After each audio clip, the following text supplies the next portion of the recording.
energy right now.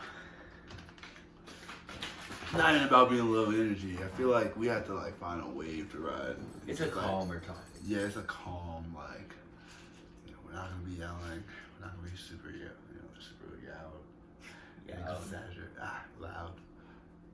Hello, welcome to Proco. This is another episode of Blunt Facts. If you're wondering, we're gonna change it up for just one episode, and we're gonna go with more low energy. It's been a long week. We've been working, and I'm baked.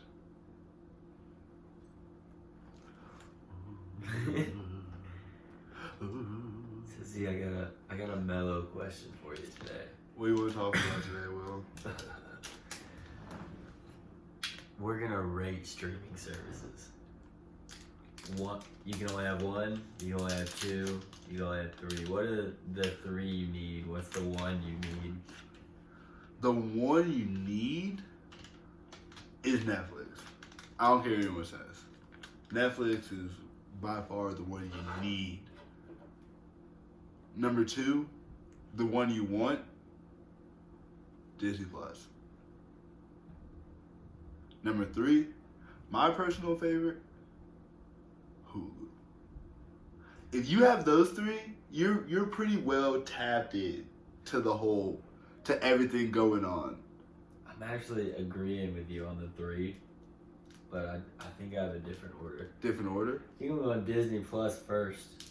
The only thing they really lack is like an adult animation show, like Family Guy or Rick and Morty or. Yeah. But they have so many good shows you can just throw on in the background. But it's Disney though. Like it's not supposed to have an adult animation show. I know, but they need to make one. But they have movies that are probably considered a little more adult. The best movie selection out of the three. Do you agree or disagree? You have to have you gotta be looking for it. Like, it's the best to people because they love Marvel, they love Star Wars, and they love Disney movies. Exactly. But if you don't like Disney and you're not a big Marvel person, even if you just like Star Wars, you wouldn't buy Disney Plus just for the Star Wars. I think if I could only have one, it's gotta be Netflix, just because they have the most content. But if I could only have two, Content it'd be Hulu and Disney Plus. And I might even go HBO Max as the third. So. I was about to say honorable mention HBO Max. Honestly,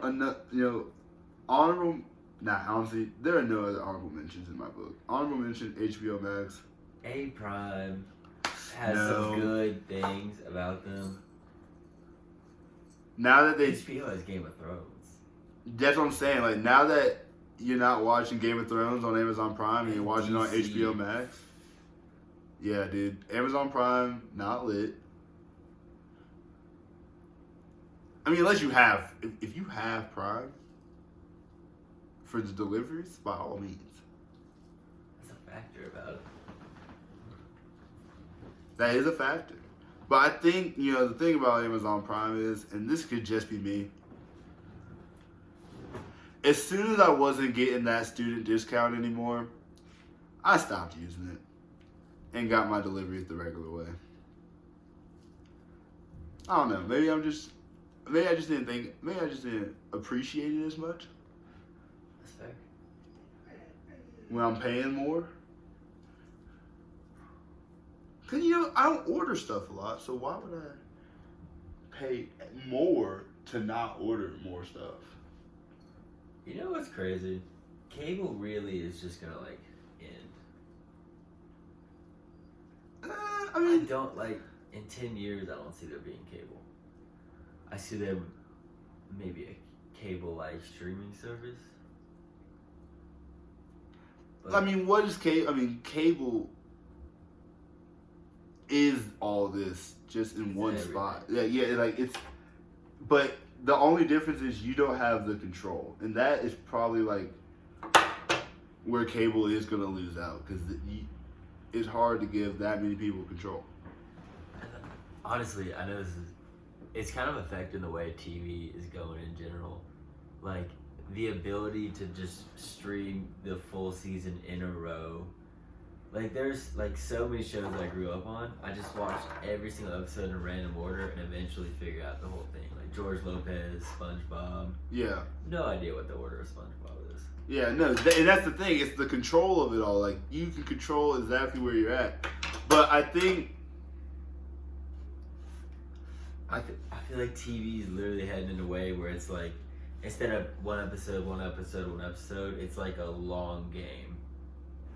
You need TV, you need cable for other stuff besides shows and movies, though. Like, you can't put live events on a streaming service because they're not regular.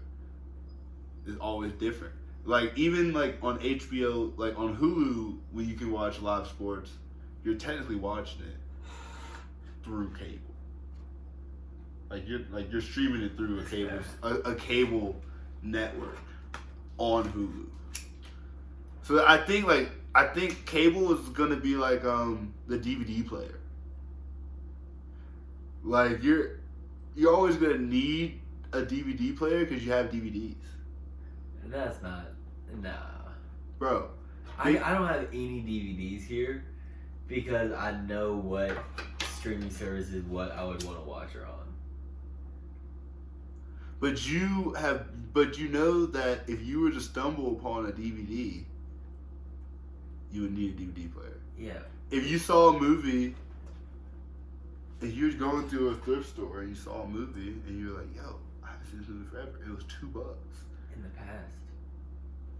But not now. Now you're just gonna find it. Cause think about it. I just Google what streaming service it's on. But to find that movie, you had to watch that movie on a streaming service. You had to pay a monthly fee of $12.99, something like that. You know, if you just have the DVD, you can watch it whenever.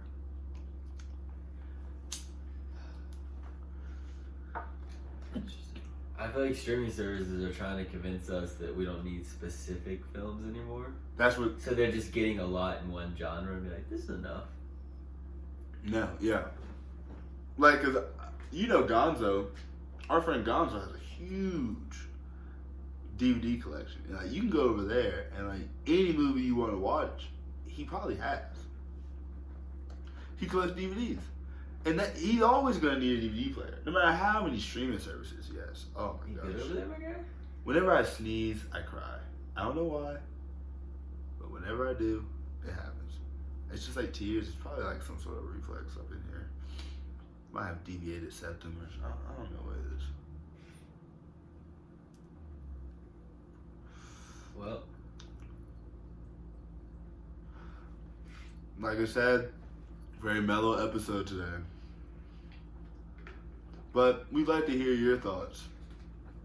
Which is the best, Netflix, Disney Plus, or Hulu? Or if you have another option, that's probably better. If you're on Peacock, Quibi? if you're on Quibi, if you strictly are, you know, if you only watch podcasts and you're on Apple Patreon, TV. Apple TV, YouTube TV, where do you watch your content? Let's How hear about it. YouTube TV? But look, YouTube TV doesn't exist without cable. YouTube has the potential to take over live events. Everyone has internet access. Everyone knows about YouTube. Dude, honestly, places like Triller, they're already doing live events. They're doing the boxing. Social media could be what happens. Social media could end up taking the place of cable because they can provide live events at that moment. You could go live. Like, you can provide a live event at that moment because that's how your system is already set up. Streaming services aren't set up to have live events. All their stuff has to be pre-recorded and posted. Doesn't have to be. You can just stream it live. Doesn't have to be. But when you're already making billions of dollars, why spend billions of dollars to change what you're doing? When someone else can just do it. the company that doesn't become part of the past, you know? You gotta stay relevant. But I think companies like Netflix and Disney Plus, they're already like, they're the new ripple of a wave. Because they're just the beginning phases of, they're just starting to take over now. Like 5-6 years ago, they were the beginning phases of DVDs disappearing. And now we're seeing DVDs are disappearing. So they got easy. How long were DVDs around? 10, 15? DVDs came out in like the 90s. So yeah, they had a strong 15 before Netflix was really bumping. How did VHS go? Because the thing, when Netflix first started, they were just sending DVDs. Remember? You were just renting DVDs offline. You couldn't stream yet.